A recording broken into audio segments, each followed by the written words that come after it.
오늘 말씀은 천국은 마치라는 제목을 가지고 같이 은혜를 나누고자 합니다. 여러분, 우리가 이렇게 주일날 일찍 서둘러서 교회를 다니고 헌금을 하고 여러 가지로 에너지를 쓰면서 예수를 믿습니다.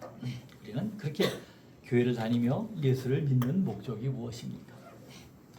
여러 가지가 있을 수 있겠지만 크게 두 가지로 얘기한다면 우리가 교회 다니는 목적은, 예수를 믿는 목적은 구원을 받는 것입니다. 구원이 뭐죠? 구원은 우리가 이 세상 끝날래 죽어서 천국에 가는 삶을 사는 겁니다. 구원과, 그래서 예수의 믿는 목적을 두 가지로 얘기한다면 구원과 축복입니다. 구원은 우리가 죽어서 천국에 가는 것이고요. 축복은 죽어서 갈 천국을 이 땅에서 미리 살아 나가는 것입니다. 그래서 이 땅에서도 천국을 누리며 살다가 이제 먼 날 우리가 주님 앞에 갈 때 그때는 영원한 천국에서 아주 행복하게 사는 것이 우리가 궁극적으로 예수 믿는 목적이요 교회 다니는 목적이 될 것입니다. 그렇게 우리가 근본 목적이 천국에 가고 구원받는 것이라면 과연 우리는 그 천국이 어떤 곳이며 어떻게 하면 천국에 갈 수 있는지를 오늘 우리 예수님은 우리에게 구체적으로 설명해 주고 있는 것입니다. 여러분은 인생을 살면서 무엇을 가장 귀하게 여기며 살아가십니까? 요즘 젊은이한테 물어보면 10중에 8, 9은 다 그렇게 얘기합니다. 돈이요. 금수저로 태어나는 게 소원입니다. 그렇게 얘기하는 사람들이 꽤 많이 있습니다. 사실 돈을 가장 귀하게 여긴 사람은 돈을 얻는데 자신의 시간과 힘을 다 사용합니다. 사람들의 인정을 받는데 귀하게 여기는 사람은 다른 사람의 평가에 마음을 다 빼앗기고 맙니다.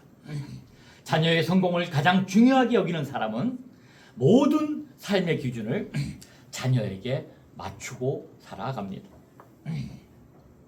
우리의 입술은 하나님을 사랑한다고 고백하지만 우리의 시간과 선택과 관심을 살펴보면 우리가 무엇을 가장 귀하게 여기는지가 잘 드러나게 되는 것입니다. 오늘 예수님은 우리에게 구체적으로 물으십니다. 너는 무엇을 가장 귀하게 여기느냐? 너는 진정 하나님 나라의 가치를 알고 있느냐? 오늘 본문의 마태복음 13장에서는 예수님은 여러 비유를 통해 그토록 우리가 원하는 천국에 대해서 가르쳐주고 계십니다. 오늘 본문에도 천국은 마치라고 하시며 4번이나 천국을 설명하는 이야기가 구체적으로 나옵니다. 밭에 감추인 보화, 극히 값진 진주, 바다에 던진 그물, 그리고 곳간에서 새 것과 옛 것을 꺼내는 집 주인의 이야기가 바로 그것입니다. 오늘 말씀을 통해서 예수님은 천국의 가치가 무엇인지, 또한 천국을 발견한 사람의 결단이 어떻게 해야 하는 것인지, 그리고 천국의 복음을 깨달은 자의 제자의 사명이 무엇인지를 분명하게 가르쳐주고 있는 것입니다. 첫 번째로 천국을 발견한 사람은 기쁨으로 자신의 모든 것을 내려놓습니다. 13장 44절의 말씀입니다. 천국은 마치 밭에 감추인 보화와 같으니 사람이 이를 발견한 후 숨겨두고 기뻐하며 돌아가서 자기의 모든 소유를 다 팔아 그 밭을 사느니라. 예수님 당시에는 오늘날 같은 은행이나 개인 금고가 없었습니다. 전쟁과 약탈도 자주 일어나게 되었습니다. 사람들은 그래서 귀금속이나 자신의 귀한 재산을 항아리에 담아서 자신의 밭이나 집 마당에 묻어두곤 했다고 합니다. 그런데 보화를 묻은 사람이 전쟁에 나가서는가 또한 사고로 돌아오지 못하면 그 보화는 아무도 모르는 채 오랫동안 땅 속에 남아 있게 되는 것입니다. 어느 날 한 사람이 밭에서 일하다가 우연히 그 귀한 보화를 발견했던 것입니다. 그는 그 보화의 가치를 한눈에 알아보았습니다. 그리고 그 보화를 다시 살짝 덮어둔 후 집으로 돌아가서 그 땅을 자기가 사기 위해서 자기의 소유를 다 팔았던 것입니다. 아마 가족들은 깜짝 놀랐을 것입니다. 아니, 왜 우리 집에 그 모든 보물을, 모든 물건을 다 팔아버립니까? 이웃들도 수근수근 거렸을 것입니다. 저 사람이 아마 정신이 나갔을 것이다. 도대체 저 귀한 보물을 다 팔아가지고 저 형편없는 땅을 살려고 한 거 보니 저 사람이 드디어 돌았나 보다. 그러나 오늘 본문을 보니 예수님은 그 사람이 어떻게 돌아갔다라고 말씀하신지가 나와 있습니다. 13장 44절의 말씀입니다. 기뻐하며 돌아가서라고 말씀합니다. 그는 억울한 마음으로 재산을 다 팔았던 것이 아닙니다. 울면서 포기한 것도 아니었습니다. 그는 기뻐하며 그 재산, 전 재산을 기뻐하며 다 팔았던 것입니다. 왜 그렇습니까? 세상 사람들이 자신의 전 재산을 팔아서 그 보잘것없는 돌짝밭을 샀다고 아무리 비웃어대도 그는 얼마든지 기뻐할 수 있었던 것입니다. 그 속에 감춘 보화의 가치를 그는 확실히 알았기 때문입니다. 다른 사람들에게 그 밭은 정말로 보잘것없는 땅에 불과했지만 그러나 그 사람에게는 천하보다 귀한 보화가 숨겨져 있는 밭이었던 것입니다. 보화를 깨닫지 못하고 발견하지 못한 사람에게는 자신의 모든 것을 파는 행동이 정말로 한심하게 보입니다. 그러나 그 보화의 가치를 진정 아는 사람에게는 그 미련한 것처럼 보이는 행동이 가장 지혜로운 선택이었던 것입니다. 이어지는 45절에서는 좋은 진주를 구하는 상인이 등장합니다. 이 상인은 진주를 전문적으로 사고 파는 사람이었습니다. 그는 수많은 진주를 살펴보았을 것입니다. 좋은 진주와 좋지 않은 진주를 구별하는 눈도 가지고 있었습니다. 그러던 어느 날 일평생 한번 만날까 말까한 극히 값진 진주를 하나 발견했던 것입니다. 그때 그는 망설이지 않았습니다. 13장 46절의 말씀입니다. 가서 자기의 소유를 다 팔아 그 진주를 사느니라. 첫 번째 밭을 갈던 사람은 보화를 찾으러 다니다가 발견한 것은 아니었습니다. 일하던 중 우연히 발견했습니다. 두 번째 진주 장사는 좋은 진주를 찾기 위해 정말로 최선의 노력을 다해 찾아다녔습니다. 한 사람은 보화를 뜻밖의 발견했고 다른 한 사람은 오랫동안 찾다가 발견했던 것입니다. 그러나 두 사람이 발견한 그것은 전혀 다른 계기로 발견했지만 발견한 이후의 반응은 똑같았습니다. 두 사람 모두 자기의 소유를 다 팔았습니다.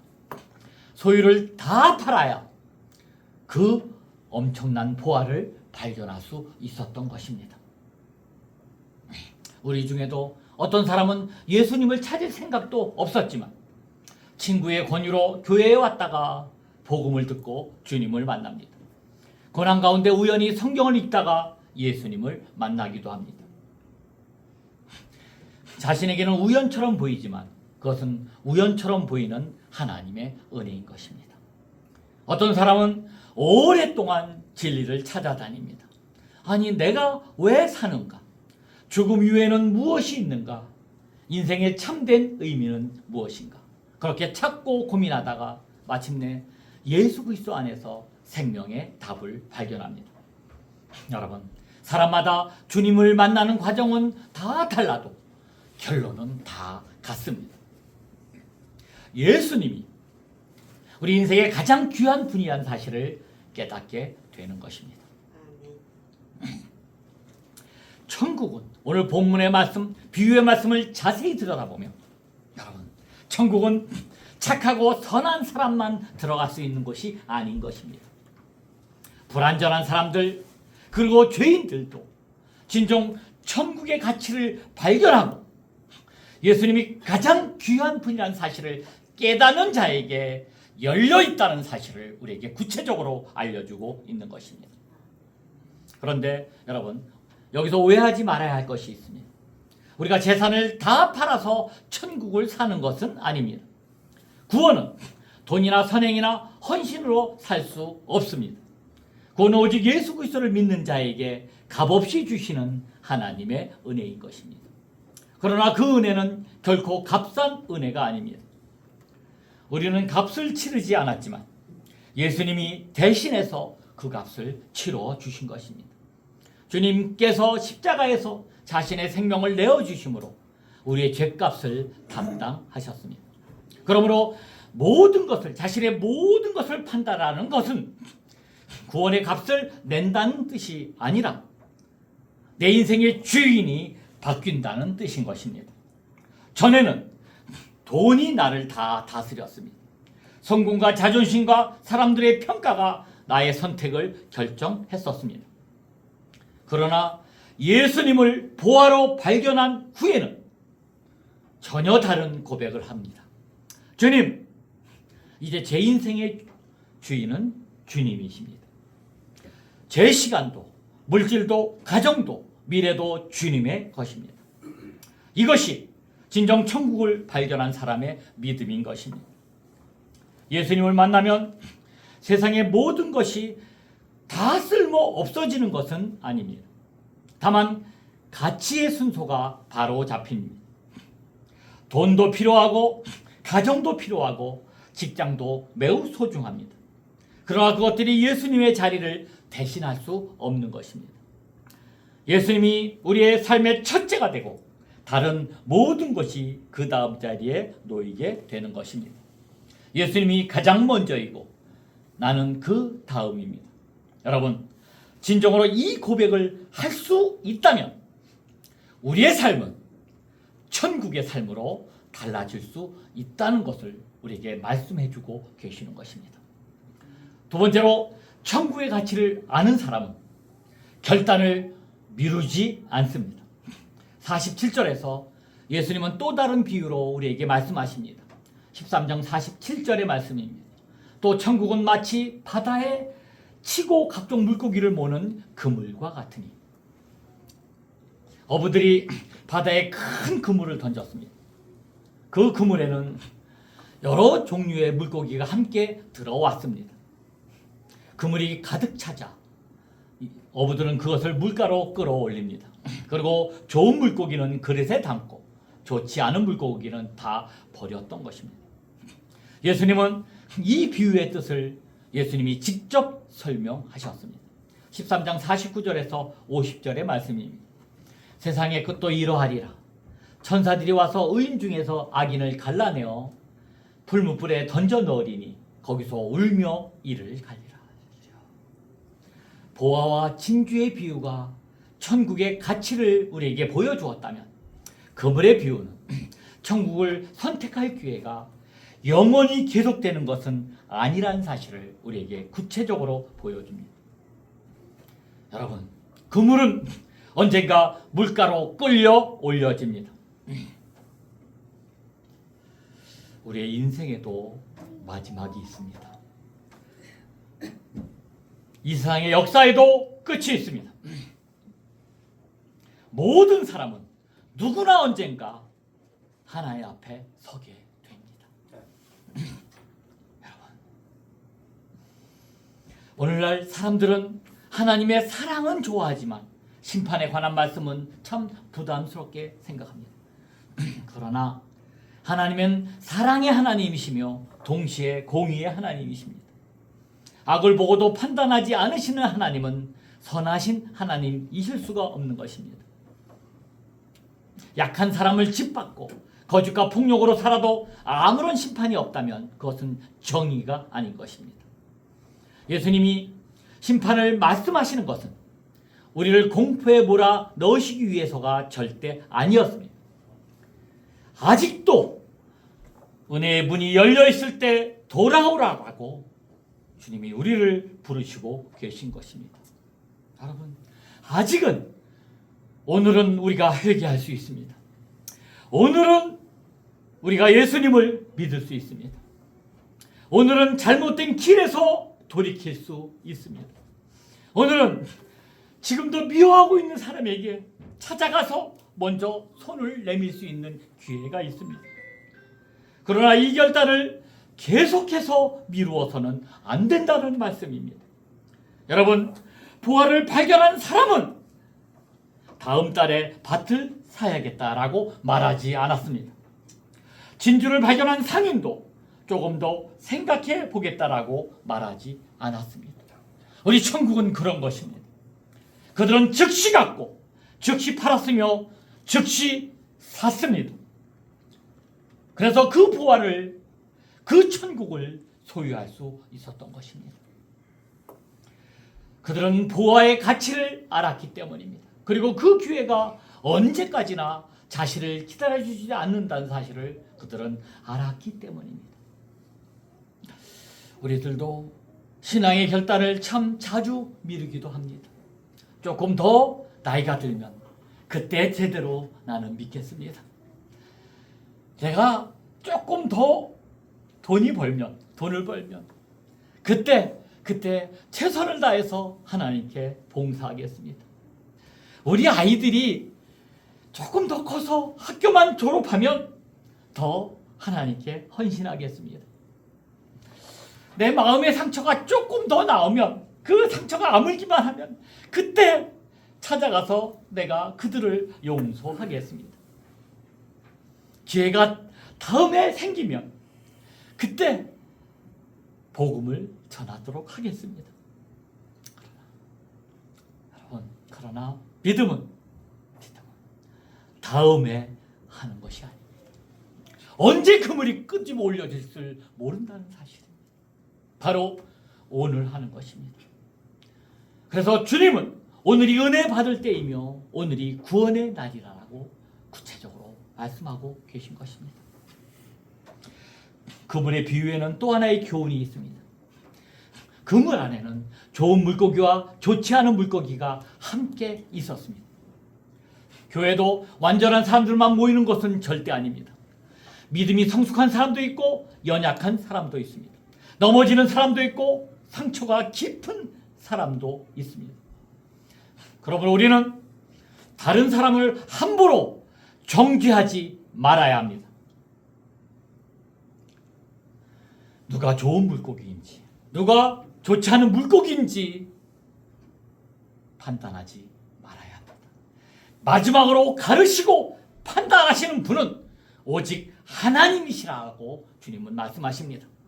여러분, 우리가 해야 할 일은 저 사람은 나쁜 물고기야, 저 사람은 참 안 됐어라고 판단하는 것이 아니고 먼저 나 자신 먼저 오늘 복음 앞에서 바로 서는 것이라고 말씀하고 있는 것입니다. 그리고 아직 주님을 알지 못한 사람을 긍휼히 여기며 복음을 전하는 것입니다. 마지막 심판을 믿는 성도는 교만한 사람이 아닙니다. 한 영혼이라도 더 주님께 돌아오기를 바라며 눈물로 기도하는 사람, 진정 마지막 심판을 믿는 사람이라고 주님은 말씀하고 있는 것입니다. 세 번째로, 천국을 깨달은 제자는 복음의 보화를 나누어야 합니다. 예수님께서 제자들에게 물으셨습니다. 이 모든 것을 다 깨달았느냐? 제자들은 대답합니다. 그렇다니다. 우리에게도 물을 수 있습니다. 너 이 말 뜻이 뭔 줄 알겠느냐? 알겠습니다, 주님. 물론 주님 말씀은 다 알겠습니다. 그러자 예수님은 말씀하셨습니다. 13장 52절입니다. 그러므로 천국의 제자된 서기관마다 마치 새 것과 옛 것을 그 곳간에서 내오는 집 주인과 같으니라. 여러분, 말씀을 깨달았다는 것은 거기서 끝나서는 안 된다는 뜻입니다. 깨달은 사람에게는 사명이 주어집니다. 당시 서기관은 하나님의 말씀을 연구하고 가르치는 사람이었습니다. 예수님은 천국을 깨달은 제자들에게 이제 너희 곳간에서 새 것과 옛 것을 꺼내는 집주인과 같다라고 분명하게 말씀하십니다. 옛 것은 하나님께서 율법과 선지자를 통해 주신 약속입니다. 새 것은 그 약속이 예수 그리스도 안에서 성취되었다는 복음입니다. 구원의 모든 약속은 예수 그리스도를 바라봅니다. 그리고 예수님 안에서 하나님의 구원 약속이 이루어졌습니다. 그러므로 복음을 깨달은 사람은 자신만 은혜 받고 자신만 천국에 가며 끝나서는 절대 안 됩니다.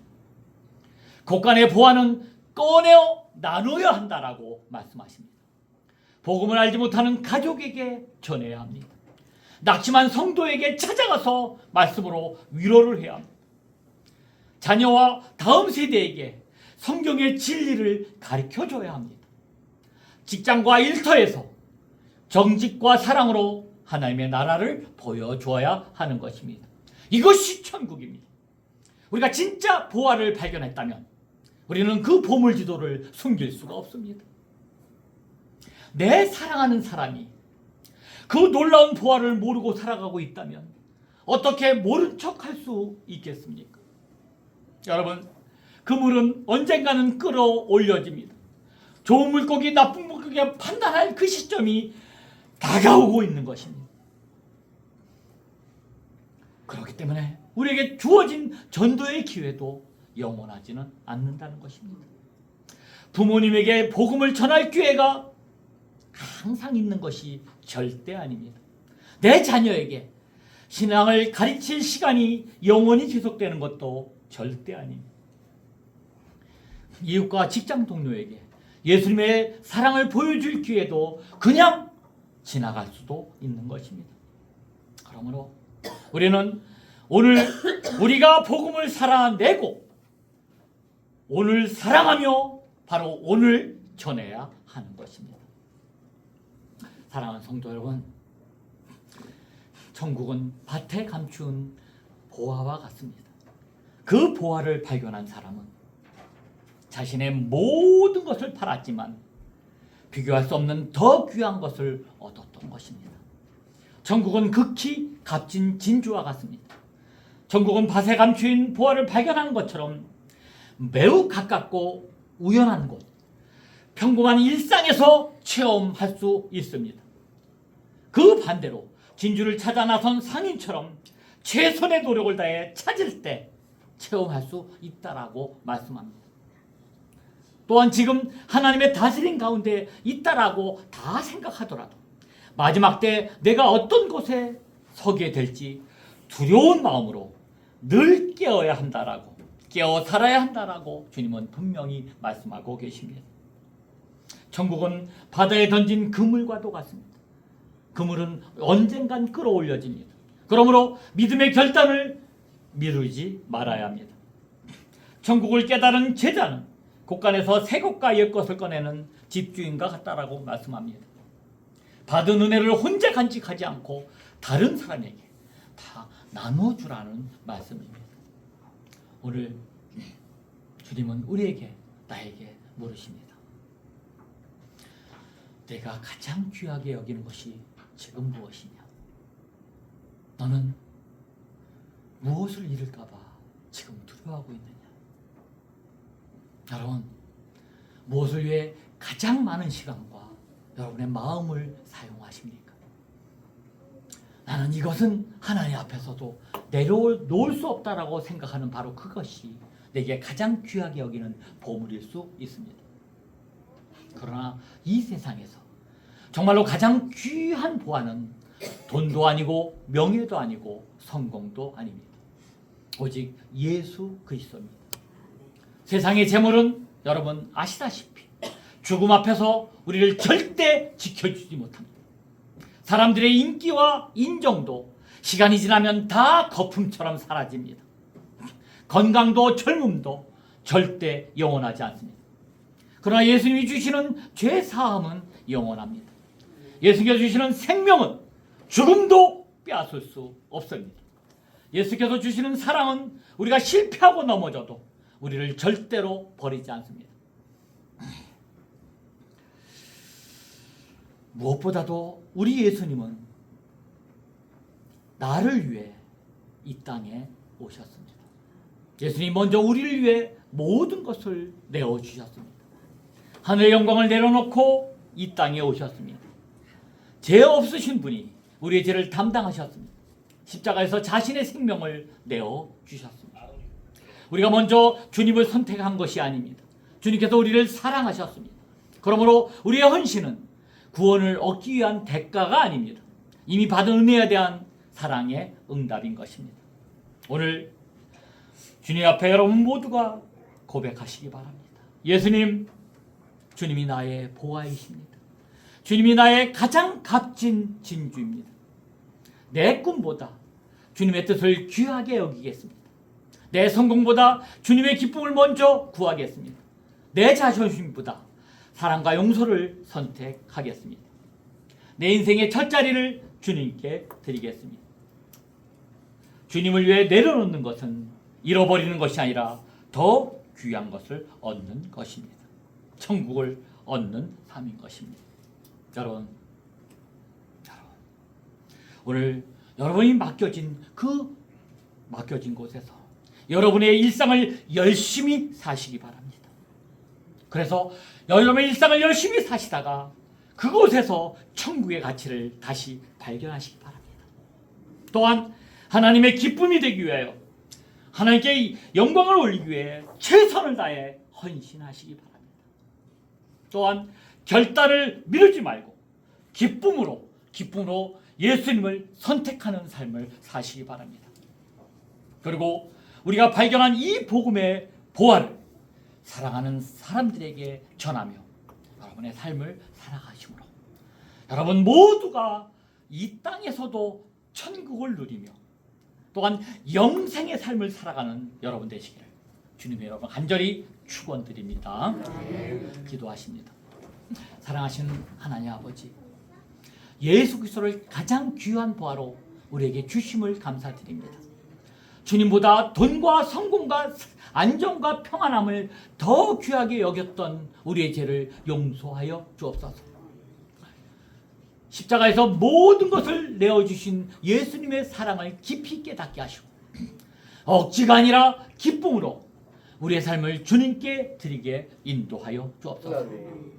미루고 있던 믿음의 결단을 바로 오늘 순종하게 하시며 우리가 받은 복음의 보화를 가족과 이웃과 다음 세대에 충성스럽게 전하는 우리에게 될 수 있도록 인도하여 주옵소서. 우리의 가장 귀한 보화이신 예수 그리스도의 이름으로 간절히 기도했사옵나이다. 네. 우리 430장입니다.